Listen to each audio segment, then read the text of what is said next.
भी गरीब आवाम का पैसा खर्चा कर देने से क्या इससे भारत का मान बढ़ सकता है? देखिए, भारत का मान अगर G20 सबमिट करने में भारत अगर अपना मेजबानी किया है, लेकिन मेरे ख्याल से उतना ज़्यादा खर्च नहीं करना चाहिए।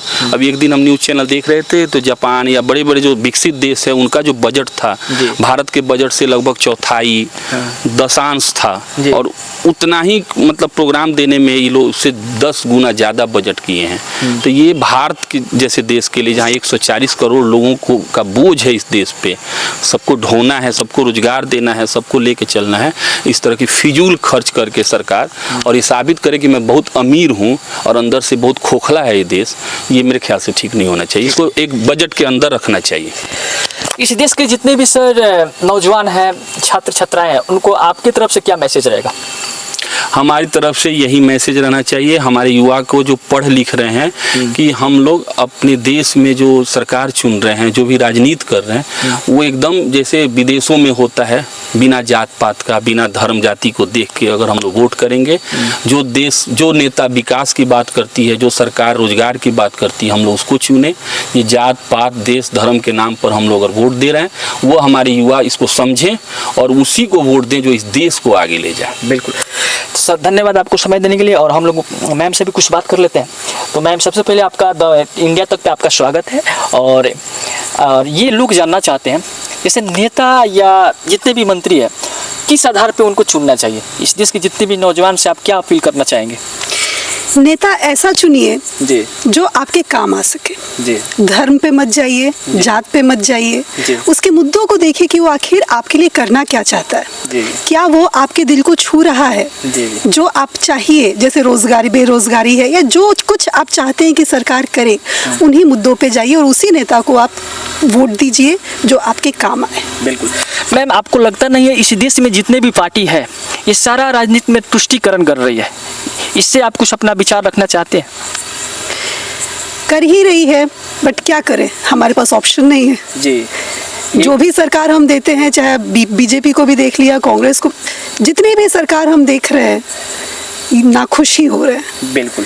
मैम, देखिए, हम लोग एक सवाल गंभीर पूछने वाले हैं ताकि जितने भी इस देश का पत्रकार है, शायद किसी नेता से, मंत्री से, अफसर से नहीं पूछे होंगे, लेकिन हम लोग आपसे पूछ रहे हैं ताकि आप पढ़े लिखें।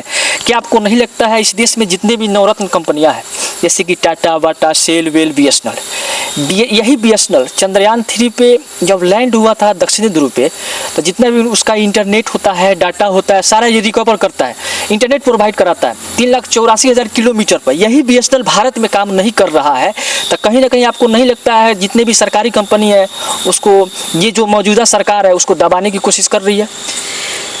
पहले के मुकाबले आज देखा जाए तो सरकारी कंपनियों की संख्या कम हो चुकी है। बिल्कुल। सब कुछ निजीकरण किया जा रहा है, प्राइवेटाइज्ड किया जा रहा है। जी, जी। अब पता नहीं इसके पीछे कारण क्या है। सरकार कहती है कि लॉस हो रहा है, बट सरकार को इस पे थोड़ा ध्यान देना चाहिए कि लॉस हो रहा है तो कहीं ना कहीं कमी है, उस कमी को सुधारना चाहिए, ना कि प्राइवेटाइज्ड कर दे किसी एक को मुनाफा।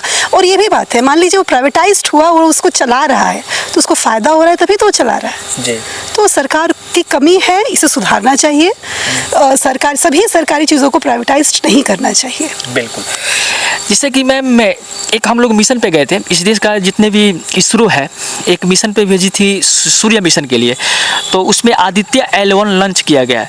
तो आप सबसे पहले किसको श्रेय देना चाहते हैं, इस ये नेता को या साइंटिस्ट को? साइंटिस्ट सर्वोपरि। जी। नेता का रोल बस इतना ही कहूँगी, सरकार का रोल इतना ही कहूँगी कि हाँ, वो साइंस को थोड़ा सा ध्यान दे रहा है। जी। वो भी क्यों ध्यान दे रहा है इसका भी कारण मैं बता सकती हूँ कि पहले जब पेट ही नहीं भरता था तो हम साइंस पे कहाँ से ध्यान देंगे। अब धीरे धीरे जब भारत डेवलपमेंट की ओर बढ़ रहा है तो सब तरफ देखने का प्रयास कर रहा है। ये ज़रूरी भी है। अगर अंतर्राष्ट्रीय मंच में हम अपने प्रतिष्ठा को बनाए रखना चाहते हैं तो हमें विज्ञान के क्षेत्र में, खेल के क्षेत्र में, हर उस क्षेत्र में अपना योगदान देना होगा। विश्व को ये साबित करना होगा कि हाँ, हम भी कुछ हैं। तो ये सही है, सरकार अगर प्रोत्साहित कर रही है, सरकार अपना काम कर रही है, मगर साइंटिस्ट जो है, जो वैज्ञानिक है, अगर वो अपना काम ठीक से ना करें तो सरकार कितना भी पैसा लगा ले, कुछ नहीं होने वाला है। तो सबसे बड़ा श्रेय मैं साइंटिस्ट्स को ही देना चाहूँगी। बिल्कुल। एक सवाल है मैम, इस सवाल को सुनने के बाद आप कतराइएगा मत, इसका जवाब आपको चाहिए। ये जितने भी मेरे व्यूअर्स हैं लाखों में, ये सुनेंगे आपसे। सबसे पहले मैं चंद्रयान 3 का जब लैंड कराया गया था तो पहले 2008 में कराया गया था, सेकंड वो असफल रहा, सेकंड में 2019 में कराया गया था, लेकिन तीसरा जो हुआ था जो 14 अप्रैल 2023 को हुआ था और सफल रह गया। इसरो का देन है, सफल रह गया। लेकिन क्या ज़रूरत थी इस देश का प्रधानमंत्री को 10 मिनट तक आके डिस्प्ले पे बोलना, और जिसने वहाँ पे लैंडिंग कराया, हर मेहनत किया, हर चीज़ किया संभवतः, वो मात्र आके 23 सेकेंड बोलते हैं वैज्ञानिक डिस्प्ले पर, चंद्रयान पे, और यही इस देश का प्रधानमंत्री जी 10 मिनट बोलते हैं। दोनों में आप क्या फ़र्क समझते हैं? देखिए, वो हमारे देश की प्रधानमंत्री है जी, उन्हें हार्दिक खुशी हुई कि हमारे देश ने ये कार्य किया जी, तो उन्होंने कहा 10 मिनट, उस पर उन्होंने अपनी खुशी जाहिर की। मैं इसे बुरा नहीं मानती हूँ। और वैज्ञानिक, उनके पास बहुत सारा काम। देखिए, जो नेता हैं, प्रधानमंत्री जी है, उनका वही काम है मीडिया पे आना, कहना 1 घंटा, आधा घंटा, 10 मिनट, 5 मिनट। जी, मगर जो वैज्ञानिक है उनके पास इतना समय नहीं है। जी, जी, मैं जहाँ तक जानती हूँ, मैंने मेरे कुछ संपर्क में रहे हैं वैज्ञानिक, मेरे पिताजी के फ्रेंड्स रहे हैं, उनको घर तक जाने का टाइम नहीं मिलता है, घर पे वो ध्यान नहीं देते हैं। बहुत सारे लोगों का तो डाइवोर्स हो जाता है फैमिली से, मैं देखी हूँ, उनको टाइम ही नहीं मिल पाता है, हमेशा सेंटर्स में रहना, रिसर्च सेंटर्स में रहना, तो उनके पास उतना टाइम नहीं होता है। और खैर, जो जितना कम बोलता है उसकी कीमत उतनी ही ज़्यादा होती है। बिल्कुल। मात्र हम लोग सेकेंड लास्ट सवाल करते हैं। एक सवाल है मैम, जैसे कि इस देश में पहले से हम लोग अभी भी मेडिकल से लेके पीसीएस से लेके बीपीएससी से लेके यूपीएससी तक जितने भी इस देश में गरीब परिवार है संभवतः अपना पढ़ाई कर पाते थे। मेडिकल के लिए 1520 लाख रुपया लगता था, लेकिन यही मेडिकल करने के लिए मोदी सरकार में 1 करोड़ से 1.5 करोड़ रुपया खर्च हो जाता है। आप बताएं, इस बिहार का, इस देश का गरीब लड़का का क्या करे तो क्या करे? देखिए, महंगाई भी तो उसी हिसाब से बढ़ रही है, सब कुछ उसी हिसाब से बढ़ रहा है। पहले के ज़माने में हम लोग पढ़ते थे, मेरे ख्याल से 20,000 में हम लोग की पढ़ाई लिखाई हो जाती थी, सालाना खर्चा 20-25 से 30,000। जी। अब ज़माना जैसे जैसे बढ़ रहा है वैसे वैसे लोगों की सैलरी बढ़ती जा रही है, महंगाई बढ़ती जा रही है, तो इसी से सब कुछ बढ़ेगा ना। अगर आप सोचेंगे नहीं, एक मिनट, और एक वो 1.5 करोड़ रुपया खर्च करके अगर एक गरीब का बच्चा लोन लेके, अगर किसी तरह अरेंज करके, जमीन बेच के, संपत्ति बेच के, लोन लेके अगर मेडिकल कर लिया, तो आप बताइए, जो बच्चा 1.5 करोड़ रुपया खर्चा करके डॉक्टर बनेगा तो वो क्या इलाज फ्री में करेगा? नहीं करेगा। उसका तो रिकवरी चाहिए।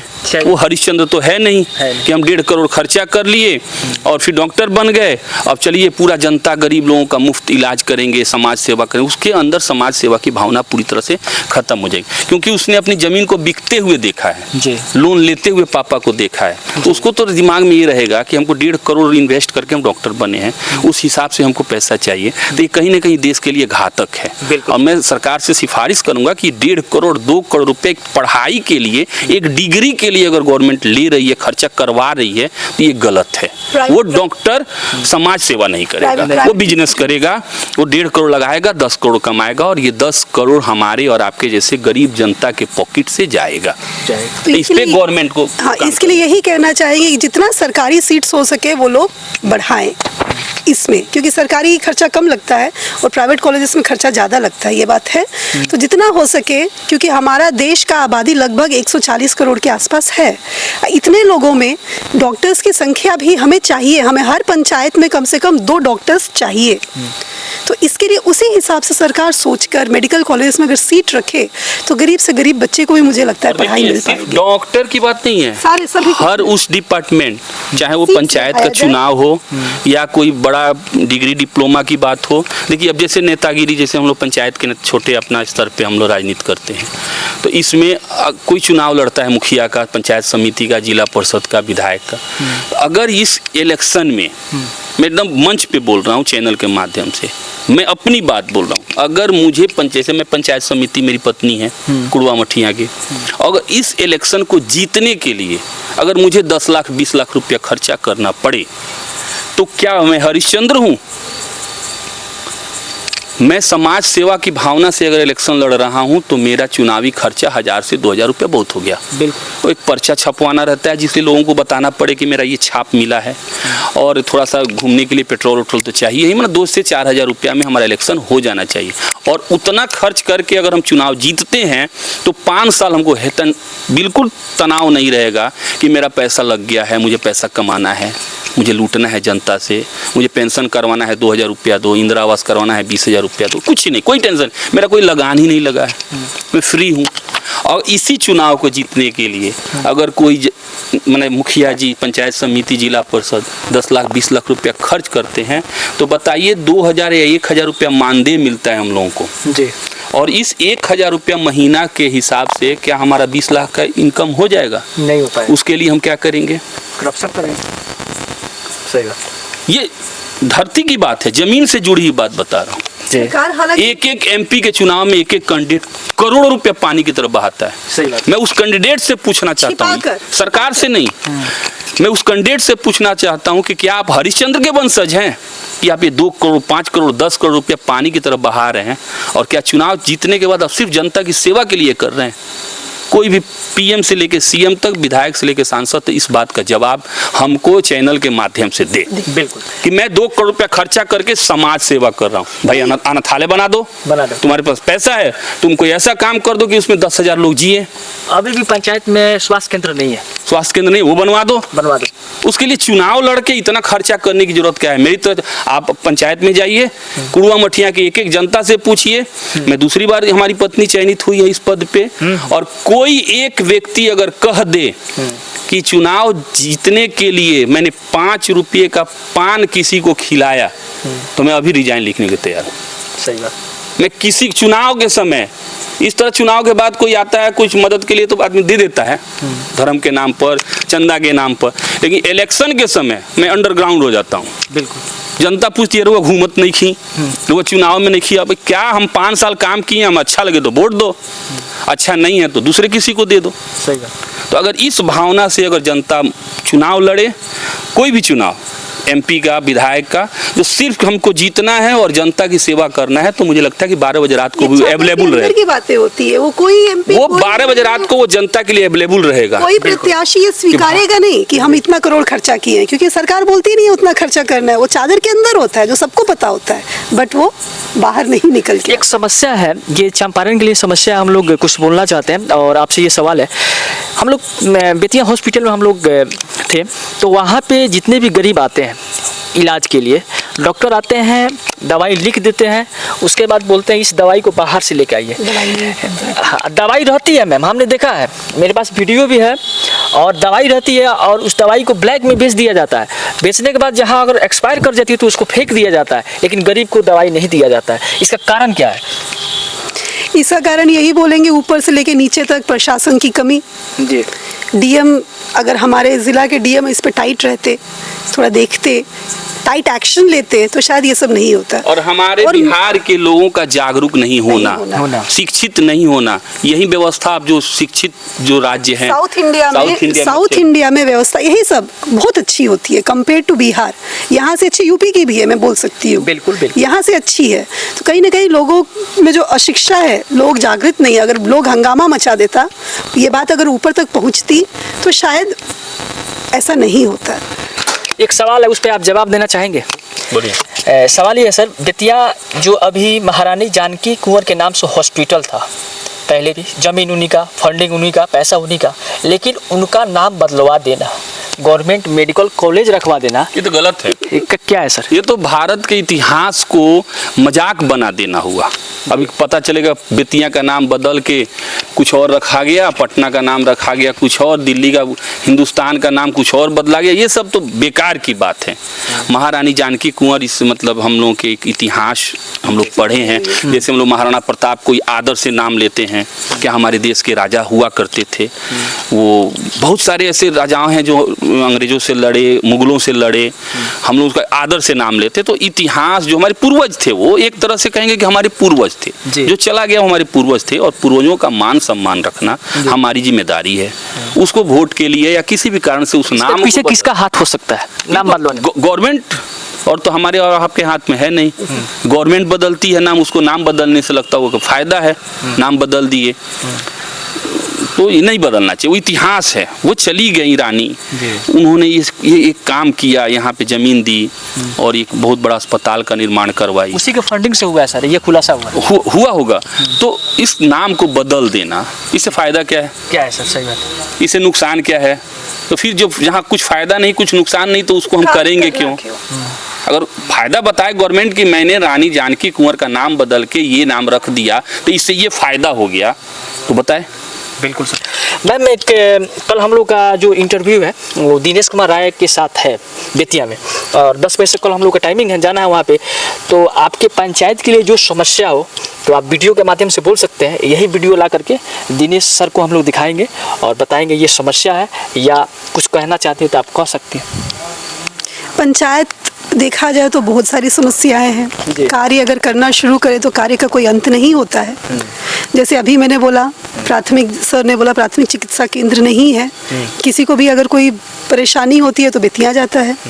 वृद्धाश्रम में चाहती हूँ, हमारे गांव में जो लोग हैं, वृद्धा लोग हैं, वृद्ध लोग हैं, बहुत से बच्चे ऐसे हैं जो उनको छोड़ दिए हैं, आते हैं रोते हैं, मेरा बेटा मेरे साथ ऐसे करता है, मेरी बहू मेरे साथ ऐसे करती है, हम अलगे बनाए हम अलगे खाएं। तो मतलब वृद्ध होकर वो अलग बनाए खाए, ये कहीं अच्छा नहीं लगता है। और उसके सिवा भी बहुत सारे कार्य हैं जो अभी मैंने लिस्टिंग तो नहीं की है, पहले बताए रहते तो मैं बताती, बट हाँ जो सबसे ज़रूरी लग रहा है वो है प्राथमिक चिकित्सा केंद्र, और साथ साथ एक वृद्धाश्रम खुलना यहाँ पे अति आवश्यक है। और हाँ, और अगर एक मैरिज हॉल खुल जाए यहाँ गांव में, विवाह भवन, जिससे गरीब, मैं देखती हूँ ना, मैं गरीब बुलाता है लोग, शादी उदी होती है बुलाता है लोग, जाती हूँ मैं, तो पंडाल बनाना लगभग उन लोगों का 20 से 25 हज़ार तो पंडाल बनवाने में इन सब में खर्चा हो जाता है, टेंट हाउस शामियाने में। तो अगर एक विवाह भवन हो जाए तो उन लोगों का ये खर्चा बचेगा। तो मैं यही चाहती हूँ अपने पंचायत के लिए। ये समय देने के लिए आपको धन्यवाद, और आगे भी हम लोग मिलते रहेंगे। Thank you so much.